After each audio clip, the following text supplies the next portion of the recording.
Hi ಎಲ್ರಿಗೂ, welcome to all in one Shruti vlogs. ನಾನು ಇವತ್ತು ಕೇಕ್ ಮಾಡ್ತಾ ಇದ್ದೀನಿ. ಯಾವ ಥರ ಅಂತ ನಿಮ್ಮ ಜೊತೆನೂ ಶೇರ್ ಮಾಡ್ಕೊತಿದ್ದೀನಿ. ನೋಡಿ, ಕೊನೆಯವರೆಗೂ ನೋಡಿ, ಸ್ಕಿಪ್ ಮಾಡಬೇಡಿ.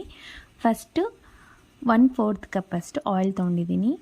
ಆನಂತರ 1/3 ಕಪ್ಪಷ್ಟು ಕರ್ಡು, ಆನಂತರ 1/2 ಕಪ್ಪಷ್ಟು ಶುಗರ್ ಪೌಡರು, ಆನಂತರ ಒಂದು ಸ್ವಲ್ಪ ಎಸೆನ್ಸ್ ಹಾಕಿ ಚೆನ್ನಾಗಿ ಬೀಟ್ ಮಾಡ್ಕೊತಾ ಇದ್ದೀನಿ. ಎಷ್ಟು ಚೆನ್ನಾಗಿ ನಾವು ಬೀಟ್ ಮಾಡಿಕೊಂಡ್ರೆ ಅಷ್ಟು ಚೆನ್ನಾಗಿ ನಮಗೆ ರಿಸಲ್ಟ್ ಇರುತ್ತೆ ಕೇಕ್ದು. ನಾನು ಯಾವುದೇ ಕೇಕ್ ಕ್ಲಾಸಸ್ಗೇನೂ ಹೋಗಿಲ್ಲ, ಇದೇ ಥರ ವಿಡಿಯೋಸ್ ನೋಡಿನೇ ಕಲ್ತಿದ್ದೀನಿ. ನಾನೇನು ಅಷ್ಟು ಪರ್ಫೆಕ್ಟ್ ಅಲ್ಲ, ಬಟ್ ಆದ್ರೂ ಬರ್ತ್ಡೇಸ್ಗೆ ನಾನು ಮನೆಯಲ್ಲೇ ಮಾಡೋದು ನನಗೊಂಥರ ಖುಷಿ. ಆನಂತರ 1 ಕಪ್ಪಷ್ಟು ಮೈದಾ ಹಿಟ್ಟಿದು ಕಪ್ಪಲ್ಲಿ ಹಿಂಗೆ ತೊಗೊಂಡು ಜಸ್ಟ್ ಮೇಲೆ ಈ ಥರ ತೆಗೆದ್ರೆ ಅಷ್ಟಿರುತ್ತೆ, ಮತ್ತು ಪ್ರೆಸ್ ಮಾಡೋಕ್ಕೇನೂ ಹೋಗಬೇಡಿ. ಆನಂತರ 1 ಟೀ ಸ್ಪೂನಷ್ಟು ಬೇಕಿಂಗ್ ಪೌಡ್ರ್ ತೊಗೊಂಡಿದ್ದೀನಿ. ಆನಂತರ 1/4 ಸ್ಪೂನಷ್ಟು ಬೇಕಿಂಗ್ ಸೋಡಾ ತಗೊಂಡಿದ್ದೀನಿ. ಒಂದು ಸ್ವಲ್ಪ ಉಪ್ಪು, ಇದೆಲ್ಲ ಹಾಕಿ ಚೆನ್ನಾಗಿ ಜರಡಿ ಇಟ್ಕೋಬೇಕು. ಏನಾದರೂ ಲಮ್ಸ್ ಇದ್ದರೆ ಹೋಗುತ್ತೆ ಅಂತ ಅಷ್ಟೇ, ಕೇಕ್ ಚೆನ್ನಾಗಿ ಬರಲಿ ಅಂತ. ಇದೆಲ್ಲ ಆದಮೇಲೆ ಚೆನ್ನಾಗಿ ಈ ಥರ ಕಲಿಸ್ಕೋಬೇಕು. ಒಂದೇ ಸೈಡಲ್ಲೇ ಕಲಿಸ್ಕೊಳ್ರಿ, ಆ ಕಡೆ ಈ ಕಡೆ ಬೇಡ. ಚೆನ್ನಾಗಿ ಕಲಿಸ್ಕೊಂಡು ಕನ್ಸಿಸ್ಟೆನ್ಸಿ ನೋಡಿಕೊಂಡು ಹಾಲು ಹಾಕ್ಕೋಬೇಕು. ನಮಗೆ ಅವಾಗೇ ಗೊತ್ತಾಗುತ್ತೆ ಬ್ಯಾಟ್ರ್. ಚೆನ್ನಾಗಿ ಬೀಟ್ ಮಾಡಿ ಈ ಥರ ತೆಗೆದ್ರೆ ರಿಬ್ಬನ್ ಶೇಪಲ್ಲಿ ಬರಬೇಕು. ಅಂದರೆ ಮೇಲಿಂದ ಈ ಥರ ಕೆಳಗಡೆ ಬಿಟ್ಟರೆ ಅದು ಇಲ್ಲಿ ತೋರಿಸ್ತಿದ್ದೀನಲ್ಲ ಈ ಥರ ಆಗಬೇಕು. ನಾನು ರೆಡ್ ವೆಲ್ವೆಟ್ ಕೇಕ್ ಮಾಡೋಣ ಅಂದ್ಕೊಂಡೆ, ಸೊ ಅದು ರೆಡ್ ಕಲರ್ ಬರಲೇ ಇಲ್ಲ, ಪಿಂಕ್ ಕಲರ್ ಆಯಿತು. ಓಕೆ ಬಿಡು, ಪಿಂಕ್ ವೆಲ್ವೆಟ್ ಕೇಕ್ ಅಂತಲೇ ಅಂದ್ಕೊಳ್ಳೋಣ ಅಂತ ಈ ಥರ ಮಾಡ್ತಾಯಿದ್ದೀನಿ. ನಾವು ಹಿಟ್ಟು ಹಾಕೋವಾಗ ಸ್ವಲ್ಪ ಚಾಕೋ ಪೌಡ್ರು ಹಾಕೋಬೋದು. ನನ್ನ ಹತ್ರ ಚಾಕೋ ಪೌಡ್ರ್ ಇದ್ದಿಲ್ಲ, ಅದಕ್ಕೋಸ್ಕರ ನಾನು ಹಾಕಿಲ್ಲ. ಕಲರ್ ಹಾಕಿ ಚೆನ್ನಾಗಿ ಈ ಥರ ಕಲಿಸ್ಕೊಂಡು ನಾನು ಫಸ್ಟೇ ಕೇಕ್ ಮೌಲ್ಡ್ ರೆಡಿ ಮಾಡಿ ಇಟ್ಕೊಂಡಿದ್ದೀನಿ. ಒಂದು ಬಟರ್ ಪೇಪರ್ ಹಾಕಿ, ಆ ಬಟರ್ ಪೇಪರಲ್ಲಿ ಒಂದು ಸ್ವಲ್ಪ ಎಣ್ಣೆ ಹಚ್ಚಬೇಕು. ಮೇಲೆ ಎಣ್ಣೆ ಹಚ್ಚಿ ಚೆನ್ನಾಗಿ ಟ್ಯಾಪ್ ಮಾಡಬೇಕು. ವಿಡಿಯೋದಲ್ಲಿ ತೋರಿಸ್ತೀನಿ ನೋಡಿ, ಅದೇ ಥರ. ನಿಮಗೆ ಫಸ್ಟೇ ಕೇಕ್ ಮಾಡಬೇಕು ಬಂದಿದ್ದರೆ ಓಕೆ, ಬಂದಿಲ್ಲ ಅಂದರೆ ಕರೆಕ್ಟಾಗಿ ನೋಡಿಕೊಂಡು ಕಲ್ತ್ಕೊಳ್ಳಿ ಅಂತ ಅಷ್ಟೇ. ಕೆಲವೊಬ್ಬರೆಲ್ಲ ಕೇಳ್ತಾ ಇದ್ದಾರೆ, ನಮ್ಮ ರಿಲೇಟಿವ್ಸೇ, ಹಾಗಾಗಿ ನಾನು ಕ್ಲಿಯರಾಗಿ ಎಕ್ಸ್ಪ್ಲೇನ್ ಮಾಡ್ತಾ ಇದ್ದೀನಿ.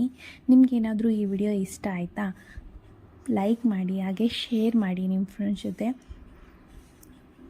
ನಾವು ಇಷ್ಟೆಲ್ಲ ಕೇಕ್ ಮಾಡೋಕ್ಕೆ ಆದರೂ ತರೋಕ್ಕೆ ಅಮೌಂಟ್ ಒಂದೇ ಆಗುತ್ತೆ, ಬಟ್ ನಾವು ಮನೇಲಿ ಮಾಡಿಕೊಂಡ್ರೆ ಖುಷಿನೇ ಬೇರೆ ಇರುತ್ತೆ. ನಾವು ಮಾಡಿರೋ ಕೇಕ್ ಅನ್ನೋ ಫೀಲಿಂಗು ತುಂಬಾ ಚೆನ್ನಾಗಿರುತ್ತೆ. ಈ ಥರ ಟ್ಯಾಪ್ ಮಾಡಿದ ನಂತರ ಓವೆನ್ ನಾನು ಪ್ರೀ ಹೀಟ್ ಮಾಡ್ಕೊಂಡಿದ್ದೀನಿ 180 ಡಿಗ್ರಿ ಸೆಲ್ಸಿಯಸ್ಸಲ್ಲಿ. ಆನಂತರ ನಾವು ಕೇಕ್ ಮೋಲ್ಡ್ನಿಟ್ಟು 30 ಮಿನಿಟ್ಸು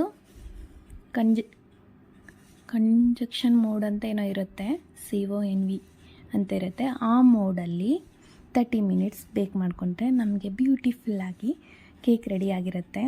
ನನಗೆ ಕಟ್ ಮಾಡಿ ಮಾಡ್ಕೊಳೋದು ಇಷ್ಟ ಆಗಲ್ಲ, ಇದು ಸ್ವಲ್ಪ ಟಿನ್ ದೊಡ್ಡದೇ ಇದೆ, ಅದಕ್ಕೋಸ್ಕರ ನಾನು 2 ಟಿನ್ನಲ್ಲಿ ಮಾಡಿಕೊಂಡು ಲೇಯರ್ ಮಾಡ್ಕೊತೀನಿ. ಐಸಿಂಗ್ ಮಾಡಬೇಕಾದ್ರೆ ಈ ಥರ ಕೇಕ್ಸು ನಾನು 2 ಮಾಡ್ಕೊಂಡಿದ್ದೀನಿ, ಅದಕ್ಕೆ ಫುಲ್ ಫ್ಲಾಟ್ ಅನಿಸುತ್ತೆ. ಸಣ್ಣ ಮೋಲ್ಡಲ್ಲಿ ಹಾಕ್ಕೊಂಡ್ರೆ ಕೇಕು ದಪ್ಪನೇ ಬರುತ್ತೆ. ಚೆನ್ನಾಗಂತೂ ಉಬ್ಬಿದೆ, ಅದರಲ್ಲೇನು ಸಂಶಯ ಇಲ್ಲ, ಚೆನ್ನಾಗಂದು ಬಂದಿದೆ. ನಾನು ಇದನ್ನು 2 ಲೇಯರ್ ಮಾಡ್ಕೊತಿದ್ದೀನಲ್ವಾ, ಸೊ ಹಾಗಾಗಿ ನನಗೆ ಇದೇ ಸೈಜಿಗೆ ಬೇಕಿತ್ತು, ನಾನು ಈ ಸೈಜಿಗೆ ಮಾಡ್ಕೊಂಡಿದ್ದೀನಿ. ಈ ಥರ 2 ಮಾಡ್ಕೊಂಡಿದ್ದೀನಿ, ಒಂದು ಸಣ್ಣ ಟಿನ್ನಲ್ಲಿ, ಇನ್ನೊಂದು ದೊಡ್ಡ ಟಿನ್ನಲ್ಲಿ. ನನಗೆ ಇನ್ನೂ ಬ್ಯಾಟರ್ ಉಳಿದಿತ್ತು, ಒಂದು ಸ್ವಲ್ಪ ಕಪ್ ಕೇಕ್ಸು ಮಾಡಿದೆ. ಯಾಕಂದರೆ ಮಕ್ಕಳು ಇದೆಲ್ಲ ಆಗಿ ಬರ್ತ್ಡೇ ಆಗೋವರೆಗೂ ವೆಯ್ಟ್ ಮಾಡಲ್ಲ ಅಲ್ವಾ, ಅದಕ್ಕೋಸ್ಕರ. ನೋಡಿ, 2 ರೆಡಿಯಾಗಿದೆ. ಇವೆರಡೂ ರೆಡಿ ಆದ ನಂತರ ಚೆನ್ನಾಗಿ ಶೇಪಲ್ಲಿ ಕಟ್ ಮಾಡ್ಕೋಬೇಕು. ಆನಂತರ ಐಸಿಂಗ್ ಮಾಡಬೇಕಾದ್ರೆ ಒಂದು ಬೌಲಲ್ಲಿ 1-2 ಸ್ಪೂನ್ ಶುಗರ್ ಹಾಕಿ, ಸಕ್ಕರೆ ಹಾಕಿ, ಒಂದು ಸ್ವಲ್ಪ ವೆನಿಲಾ ಎಸೆನ್ಸ್ ಹಾಕಿ, ಅದು ಕರಗೋವರೆಗೂ ಕಲಿಸ್ಕೊಂಡು ಪಕ್ಕದಲ್ಲಿ ಇಟ್ಕೋಬೇಕು. ಆನಂತರ ನಾನು ಐಸಿಂಗ್ ಯಾವ ಥರ ಮಾಡ್ತಿದ್ದೀನಿ ಅಂತ ತೋರಿಸ್ತೀನಿ. ನಾನೇನು ಅಷ್ಟು ನೀಟಾಗಿ ಮಾಡಲ್ಲ, ಇದಕ್ಕೆ ಕೇಕ್ದು ಒಂದು ಸ್ಟ್ಯಾಂಡ್ ಬರುತ್ತೆ, ಅದಿದ್ರೆ ಚೆನ್ನಾಗಿ ಬರುತ್ತೆ ಏನೋ ಗೊತ್ತಿಲ್ಲ. ನಾನು ಅದನ್ನಿನ್ನೂ ಬೈ ಮಾಡಿಲ್ಲ.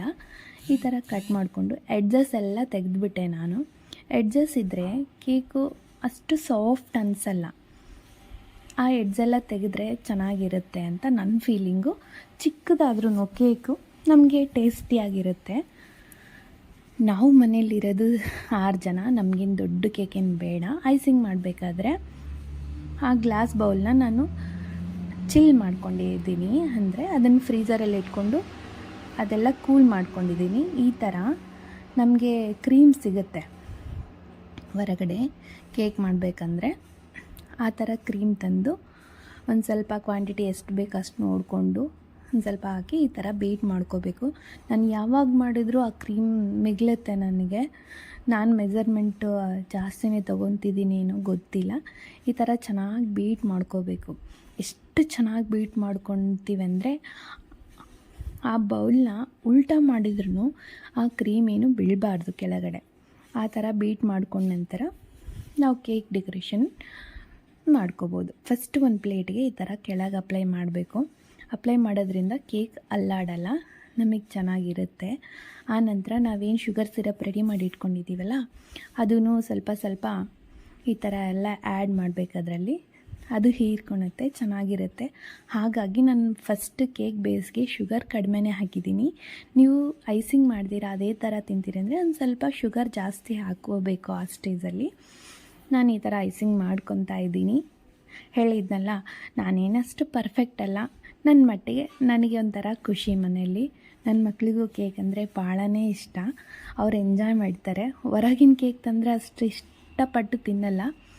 ನಾನು ಮಾಡಿದಾಗ ಖುಷಿ ಜಾಸ್ತಿನೇ ಇರುತ್ತೆ ಮನೇಲಿ. ಆ ಒಂದು ಖುಷಿ